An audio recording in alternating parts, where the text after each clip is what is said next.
93 FM. 93 Equinox Radio. Bonjour, lundi, un détenu de la crise post-électorale est mort en prison. Justin Hala, raflé à Douala alors qu'il n'avait pris part à aucune marche, est décédé dans la prison de Ngoma, PK19. Selon son avocat, le jeune homme n'a pas résisté à la torture qu'il avait subie au groupement de compagnie de gendarmerie territoriale de Douala. Cette mort nous rappelle celle de notre jeune Njombe Awe Pildash, mort le 29 octobre au poste de gendarmerie de la poste centrale de Yaoundé. Selon un témoin digne de foi, il était mort suite à une bonne torture que leur avaient infligé les éléments de ce poste de gendarmerie.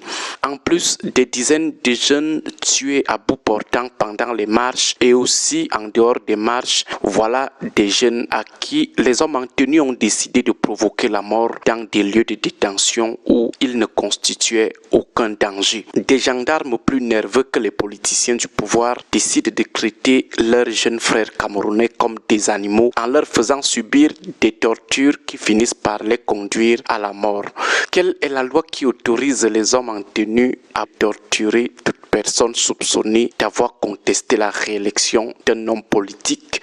Quels sont ces articles du code pénal ou même de la fameuse loi antiterroriste qui donne le pouvoir aux gendarmes et aux militaires de torturer, voire de tuer à bout portant ceux qui manifestent pacifiquement contre l'éternisation de Paul Biya au pouvoir? Même en cas de casse, quelles sont les lois qui autorisent la torture à mort ou des exécutions à bout portant?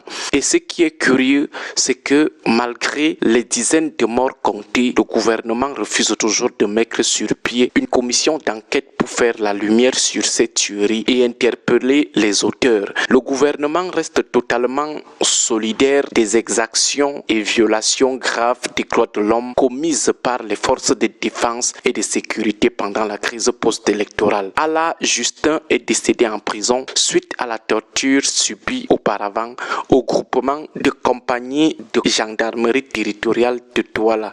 Njombe Awe Pildash, décédé le 29 octobre au poste de gendarmerie de la poste centrale de Yaoundé après 3 jours de torture dans ce poste, selon un co-détenu. Entre-temps, aucune enquête ouverte. Cela n'émeut ni le ministère de la Défense ni le gouvernement. Tous restent solidaires des tortures et des morts. Une autre chose qui choque, ce sont les raisons de l'exposition de ces jeunes à la torture puis à la mort.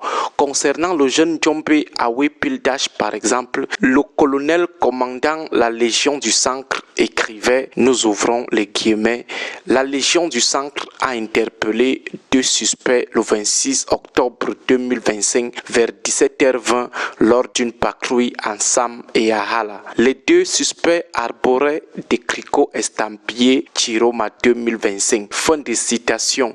Donc Njombe Awe Pildash, décédé le 29 octobre, avait été arrêté non pas au cours d'une manifestation, mais dans une situation où il portait juste le t-shirt de campagne d'un candidat à l'élection.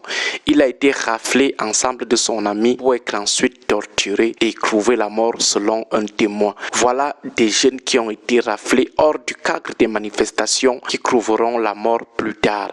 D'autres n'avaient même pas manifesté mais ont été abattus comme Papa Achille Simo Fokam de Bilongue et d'autres qui sont aujourd'hui en prison.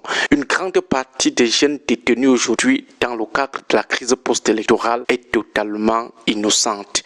Ils ont été raflés à l'aveuglette par pure malchance ou parce qu'ils se sont retrouvés au mauvais endroit au mauvais moment. Certains ne se sont jamais intéressés à la politique. Pourtant, bien qu'ils clament leur innocence, on continue de les maintenir en prison et de les traduire chaque jour devant le tribunal militaire. Que font encore ces innocents derrière les barreaux? Parmi les prisonniers, 1500 à Ngoma, 74 à Fumban, 130 à Bertois, 43 à Bangangté, 57 à Bafoussam, 150 à Yaoundé. Nombreux sont ceux qui n'ont jamais milité, qui n'ont jamais parlé de politique, encore moins participé à une marche de protestation. Mais comme le régime de Yaoundé était aux abois et fébrile et que les forces de l'ordre étaient nerveuses face à la contestation de la réélection du candidat du RD de PC sans que l'on sache s'ils appartenaient vraiment à ce parti. Ils s'en prenaient arbitrairement à toute personne dont la tête leur déplaisait. Voilà pourquoi les prisons sont aujourd'hui remplies de victimes de rafles et de malchanceux. Mais que certains se rassurent, la justice des hommes et celle de Dieu passeront tôt ou tard. Bonne journée à tous, que Dieu et nos ancêtres veillent sur nous. 93 FM.